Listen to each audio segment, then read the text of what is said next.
Good morning students, welcome back to your video lecture sessions. कैसे हैं आप सब? होप सबके एग्ज़ाम अच्छी रही, छुट्टियां भी अच्छी चल रही है। अब पढ़ाई स्टार्ट करते हैं फिर से। आज हम बात कर रहे हैं standard 8 chapter number 3 micro organisms की, जो हमने स्टार्ट कर दिया है। उसके आगे 2 वीडियोस आ चुके हैं। पहले वीडियो में हमने देखा था कि माइक्रो ऑर्गेनिजम्स क्या होते हैं जनरली, फिर हमने एल्गे डिस्कस किया था। एल्गे में हमने उसके न्यूट्रिशन, उसका ग्रोथ, उसका रिप्रोडक्शन, फिर उसका यूट्रोफिकेशन देख लिया था। फिर हमने बैक्टीरिया स्टार्ट कर दिया था। बैक्टीरिया का भी शेप और स्ट्रक्चर हम डिस्कस कर चुके थे। अब इस वीडियो में हम बात करेंगे बैक्टीरिया की ही आगे, जिसमें हम टॉपिक लेंगे न्यूट्रिशन, ग्रोथ एंड रिप्रोडक्शन, और हमारे लिए कौन से बैक्टीरिया यूज़फुल है और कौन से हार्मफुल है, ताकि आपका बैक्टीरिया भी यहाँ खत्म हो जाए। मतलब कि आपके 5 में से खत्म हो गए एल्गे और बैक्टीरिया, फिर वायरस, प्रोटोजोआ और वो सब बाकी रहेंगे, जो हम आगे डिस्कस करेंगे। तो स्टार्ट करते हैं बैक्टीरिया। हमने उसका स्ट्रक्चर और शेप देख लिया था। फिम्ब्रियो था, आगे फ्लैजेला था, वो सब आपने पढ़ लिया है। अब स्टार्ट करते हैं उसका न्यूट्रिशन। तो न्यूट्रिशन मतलब कि खाना खाना, right. How does bacteria maintain, और वो कैसे खाना खाते हैं या फिर कैसे वो एडजस्ट करते हैं खाना, मतलब बैक्टीरिया है। तो आल्गी हमने देखा था कि आल्गी तो फोटोसिंथेसिस कर लेता है अपने आप, उसके पास क्लोरोफिल जैसा पिगमेंट होता है, तो उसको खाना खुद बनाना लेता है, उसे कहीं ढूंढने की जरूरत पड़ती नहीं है। That is an autotroph, right. अब हम बात कर रहे हैं बैक्टीरिया की, तो एक बार बैक्टीरिया का भी न्यूट्रिएंट देख लेते हैं कि वो कैसे एडजस्ट करता है। तो स्टार्ट करते हैं न्यूट्रिशन। तो बैक्टीरिया में भी क्या होता है, few bacteria can produce their own food by process similar to photosynthesis. कुछ बैक्टीरिया होते हैं जो फोटोसिंथेसिस जैसे ही अपना खाना बना लेते हैं, right. But some few bacteria, सारे नहीं। बाकी अलावा क्या करते हैं, most of the bacteria are saprophytic और पैरासाइटिक। अब सेप्रोफाइटिक और पैरासाइटिक आपने पढ़ लिया है आगे, जो दूसरों पर डिपेंड करते हैं खाना के लिए, राइट। 3 टाइप हमने देखी है, पैरासाइटिक, सेप्रोफाइटिक और ऑटोट्रॉफिक, हेटेरोट्रॉफिक, राइट। तो ये सब आपको पता है। होलोजोइक भी होता है। ये सब किस में आता है, हेटेरोट्रॉफ्स में। और जो खाना बना लेता है वो किस में आता है, ऑटोट्रॉफ्स में। तो बाकी जो बचे मेजर पार्ट ऑफ बैक्टीरिया, वो किस में आएंगे, या तो सेप्रोफाइटिक होंगे या फिर पैरासाइटिक होंगे। अब पैरासाइटिक मतलब आपको लगेगा कि सर मतलब जो हमको हार्म पहुंचाते हैं। तो सारे बैक्टीरिया बुरे नहीं होते हैं, कुछ अच्छे होते हैं, कुछ बुरे होते हैं। अच्छे कौन से होते हैं, तो many bacteria are good like those in our stomach. हमारे जो पेट में, इंटेस्टाइन में बैक्टीरिया होते हैं वो हमारे लिए अच्छे होते हैं। और कुछ ऐसे भी होते हैं जो हमारे लिए बुरे होते हैं, वो हम आगे यूजफुल और हार्मफुल बैक्टीरिया में डिस्कस करेंगे, राइट। अब न्यूट्रिशन की बात चल रही है, तो खाना कैसे खाएंगे वो लोग। तो बैक्टीरिया जो हमारी बॉडी के अंदर है वो क्या करेगा, most bacteria needs oxygen to break down food and release energy and are called aerobic bacteria. ये हमने डिस्कस किया था 7th में, कि बैक्टीरिया को जब ऑक्सीजन मिलता है तो वो हमारे खाने को तोड़ देता है, राइट। उससे क्या मिलता है, उसको ऑक्सीजन मिलता है, वो रिलीज करता है ऑक्सीजन, और उसे हम बोलेंगे एरोबिक बैक्टीरिया, जिससे हमें एनर्जी मिलती है। फिर हमने एनएरोबिक भी पढ़ा था कि भाई जब ऑक्सीजन, फूड अवेलेबल नहीं होगा तो एनएरोबिक होगा, जिससे हमारे बॉडी में क्रैम्प्स आते हैं, राइट, क्योंकि वहाँ पर अल्कोहल प्रोड्यूस होता है। तो वो जो बैक्टीरिया विदाउट ऑक्सीजन जो अपना खाना बनाते हैं या फिर जो अपना ज़िंदगी गुजार लेते हैं, जो एनर्जी बनाते हैं, they are called anaerobic bacteria, जो हमने 7th में बहुत अच्छे से देखा था। क्या था कि most bacteria needs oxygen to break down food and release energy are called aerobic. जिन्हें ऑक्सीजन चाहिए उन्हें एरोबिक बोलेंगे, और जो bacteria they can live without oxygen are called anaerobic, right. तो ये था उसका न्यूट्रिशन। अब बात करते हैं उसके ग्रोथ और रिप्रोडक्शन की। वो बढ़ते कैसे हैं और रिप्रोड्यूस मतलब कि मल्टीप्लाई कैसे होते हैं। तो हमारे ह्यूमन बींग्स की तरह उनमें ज़्यादा टाइम नहीं लगता है। They have only couple of minutes for reproduction and growth. देख लेते हैं। Bacteria grow and multiply very fast under favourable conditions. Favourable condition हो तो बैक्टीरिया क्या करता है, बहुत जल्दी से ग्रो भी होता है और मल्टीप्लाई भी करता है। एग्जाम्पल है आपके पास E coli bacteria found in our stomach. हमारे पेट के अंदर एक बैक्टीरिया होते हैं, उसमें से एक का नाम है ई कोलाई। अब वो कैसे रिप्रोड्यूस करता है, तो it can reproduce in 20 minutes.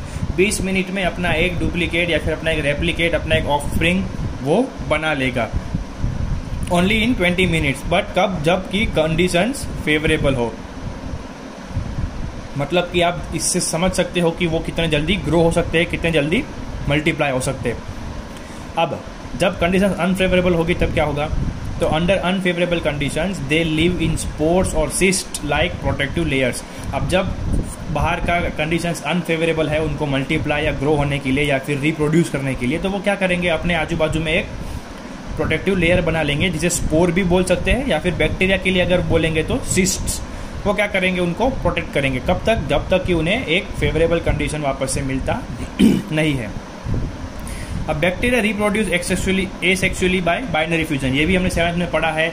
2 types होते हैं, एसेक्सुअल एंड सेक्सुअल। उसमें बहुत सारे थे, बाइनरी, बर्डिंग, फ्रेगमेंटेशन, ठीक है, हमने बहुत सब देखा था। तो बैक्टीरिया कौन सा यूज करते हैं, बाइनरी फ्यूजन यूज करते हैं। अब यहाँ पर एक वर्ड है फेवरेबल कंडीशंस। तो कौन सी कंडीशंस को हम फेवरेबल बोलेंगे? आपको, हमको, मुझे, किसी और को अच्छे से रहना हो तो क्या चाहिए? ठीक से खाना चाहिए, अच्छा एटमॉस्फेयर चाहिए, साफ सुथरी जगह चाहिए, क्लीन वाटर चाहिए और फ्रेश एयर चाहिए, राइट।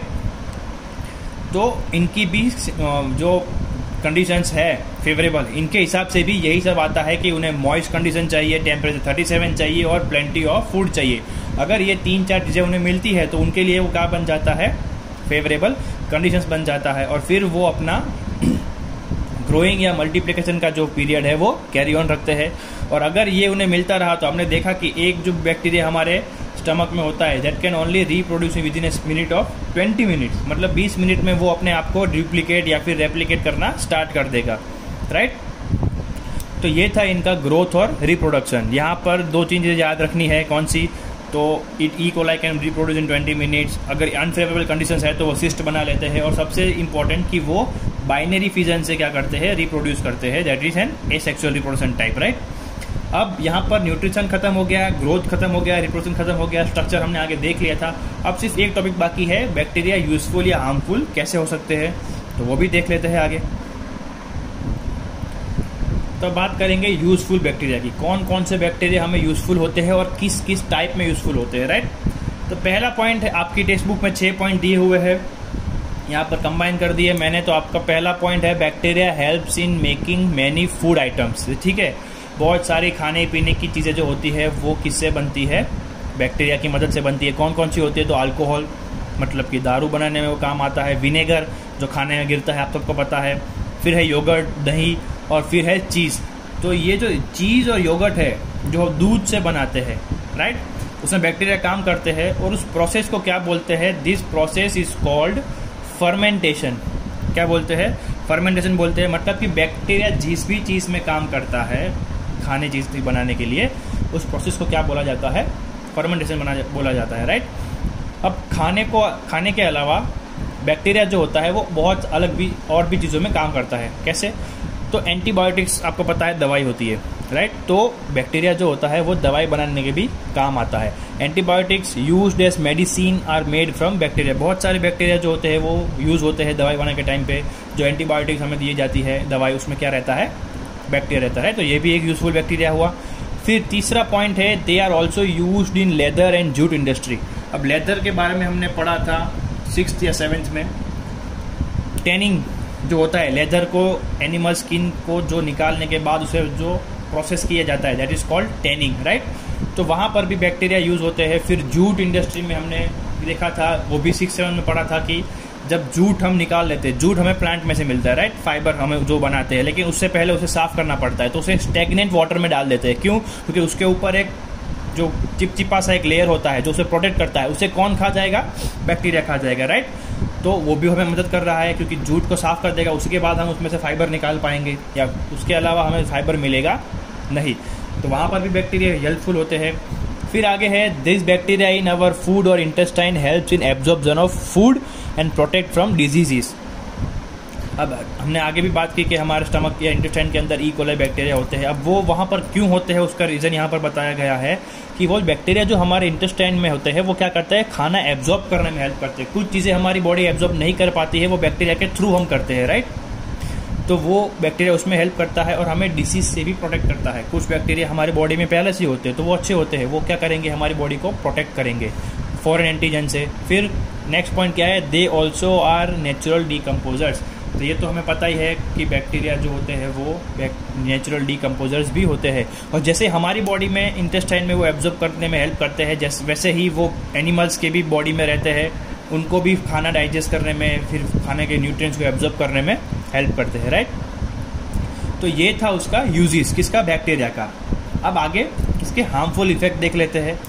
तो जो अच्छा है उसी तरह में वो बुरा भी है। अगर वो हमारी बॉडी के अंदर रहकर हमें प्रोटेक्ट कर रहा है डिजीज से, तो उसके वजह से हमें बहुत सारी बीमारियां भी हो सकती है, राइट। अगर वो खाना बनाने में हेल्प करता है, अल्कोहल, विनेगर, योगर्ट, चीज़ जैसे फर्मेंटेशन करके हमें अच्छा खाना दे सकता है, तो वही बैक्टीरिया हमारे खाने को बिगाड़ भी सकता है, राइट।